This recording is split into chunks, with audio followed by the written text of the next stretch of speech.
This video is made possible by our loyal Patreon supporters. Visit patreon.com/psychetruth. Hello, welcome. Today I'm going to be doing a deep tissue neck massage for the lovely Gabriella. Let's go ahead and get started. If you don't have time to watch this video right now, go ahead and save to your watch later and just watch whenever you get a chance. One of the best ways, in my opinion, to start a deep tissue neck massage is with some pectoral work. So this is an area that people aren't used to having worked on a lot of the time. So I like to just take a moment and I like to give my client kind of a roadmap for what they can expect. So one of the best ways to do that is just with some broad effleurage strokes. And it kind of helps to wake up all these nerves and just with overall greater body awareness. Sometimes when we're in the middle of a busy day, we can just lose sense of our body a little bit. And there's nothing better, in my opinion, than a massage to kind of help you feel more grounded, more connected to your own body.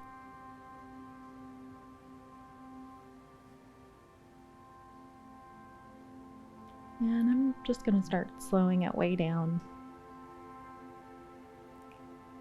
allowing my elbows to stay on the table so that I'm not working with floating arms because it can get really tiring. These pectoral muscles are usually really caught off guard. They're like, why are you here? I'm not used to this. So it's good to just really take your time.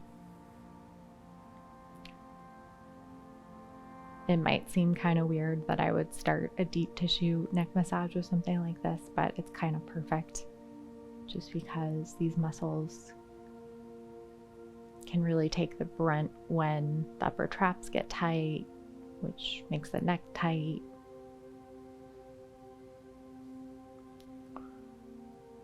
And whenever you're trying new techniques, be like gentle with yourself and just give yourself time to really explore the technique without feeling like you have to master it right away.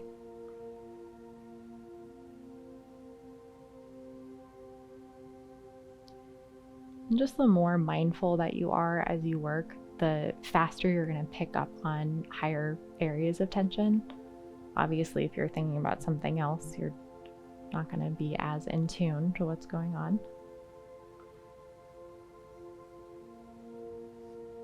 And my goal here is just to allow these pectoral muscles to relax a little bit. I'm not doing anything too detailed or anything like that. Whenever you are doing deep tissue, you want a really soft sheen on the skin, so using very little oil, just enough. I always like to walk these shoulders just because they can really creep up towards the ears without us realizing it. Always with deep tissue, it's really important that you stimulate the nerves and the muscles in a healthy way and that you really work the soft tissue before attempting anything more.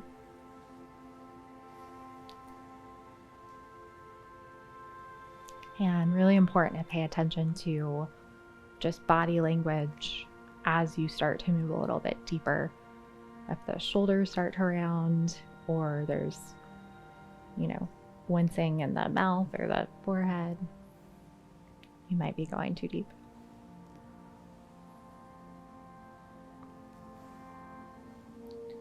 And I'm just doing some pretty basic effleurage strokes around the neck, keeping my hands nice and relaxed. So if they're tense, it's going to be harder to move around these different curves in a way that's going to feel good.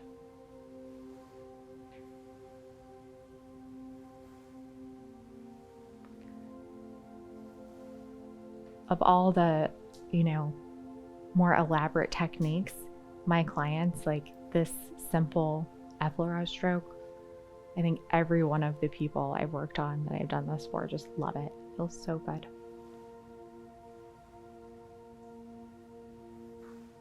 And I'm also just doing a little scan from right to left, seeing where I actually need to do deep tissue or where I need to avoid doing deep tissue. If there's any swelling.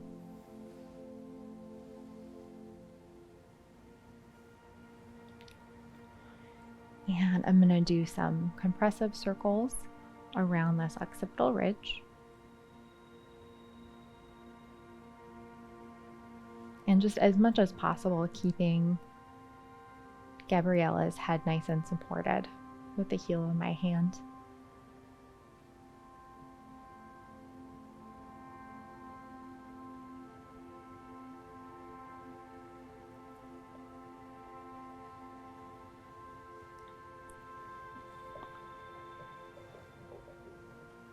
As I begin to work on one side at a time, always changing position so that I don't have to like get into a really weird position to work.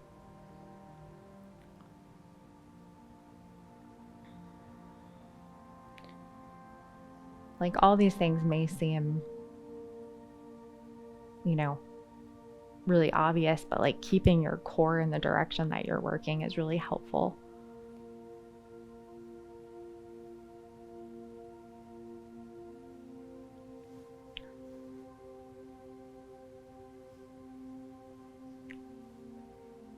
And, you know, if you're doing deep tissue neck because your client's requesting it, you definitely want to ask like, well, what's going on that they would ask for that? Because sometimes they're going to get more benefit by something different.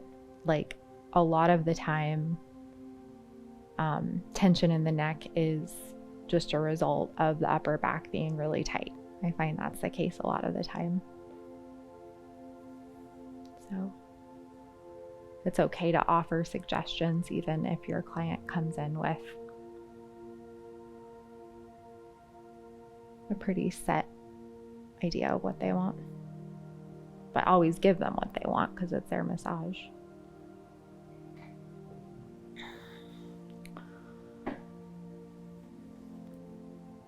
Right now, I am starting to focus on this SEM a little bit more and just kind of seeing how tight it is and kind of how deep we really need to go.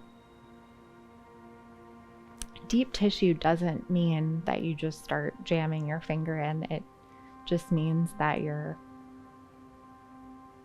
accessing those deeper layers of tissue, and there are many layers. And you want to kind of work through each one in a way that feels natural, unforced. Whenever this SEM is really, really tight, I like to linger a little bit longer on this mastoid process where the attachment site is, and just kind of help it to feel safe and ready to open up a little more. Having deep tissue work done in SEM is really painful if you're going, really deep. So I like to just really take my time. I like to do compressive holds along the SEM because it's really a lot more challenging to sustain the kind of pressure you need and actually work through tension if you're always moving.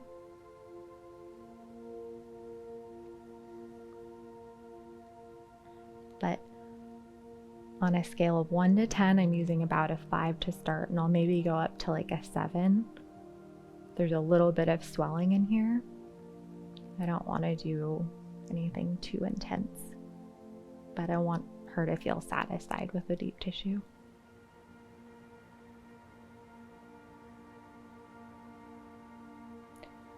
And whenever I release these compressive holds, I continue with that movement.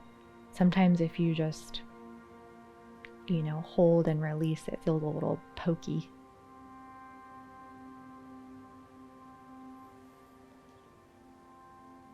And honestly, if you want repeat clients, if you want a successful massage career, just kind of paying attention to the little details makes the massage just more satisfying, more fun to receive.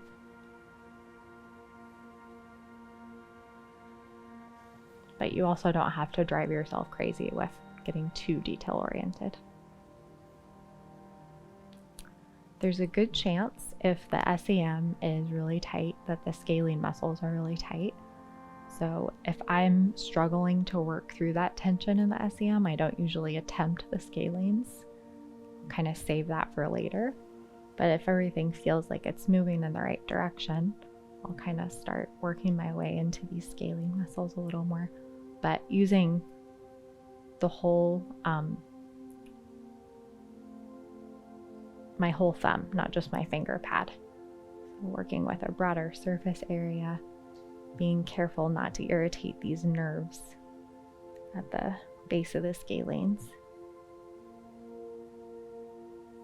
You are going to touch the nerves, but if you're not pressing too hard, it's usually fine.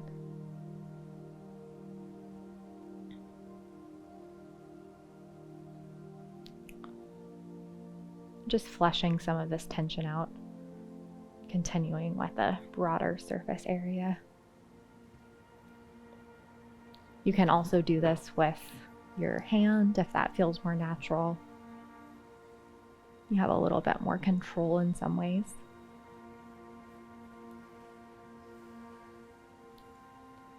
And I like to just include that shoulder in that effleurage stroke.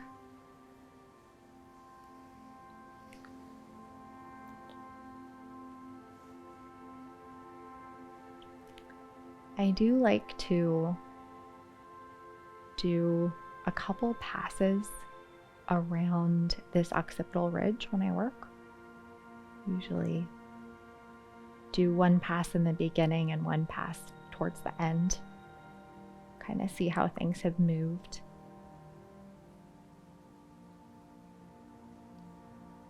And this area might be a little more ready to let go at this point.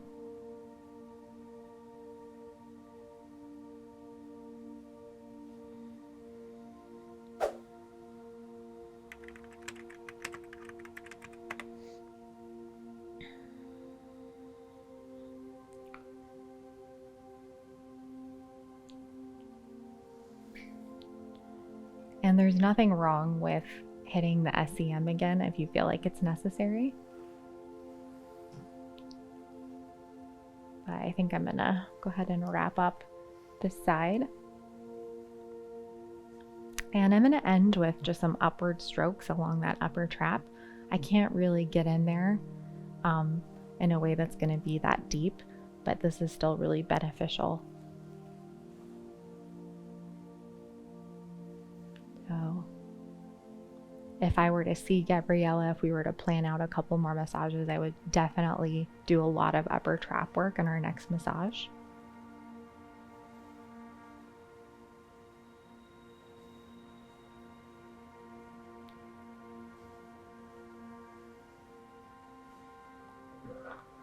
And always ending with something for both sides.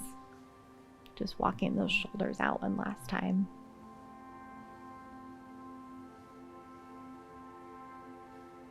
Helping those shoulder joints to feel a little more stretchy and open.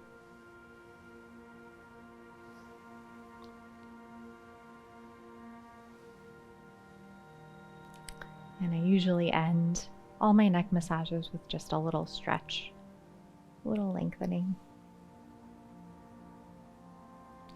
And that is all for today. Thank you for joining me today. If you enjoyed today's video, you should go to our Patreon page where you'll find some really great exclusive content as well. I look forward to seeing you there.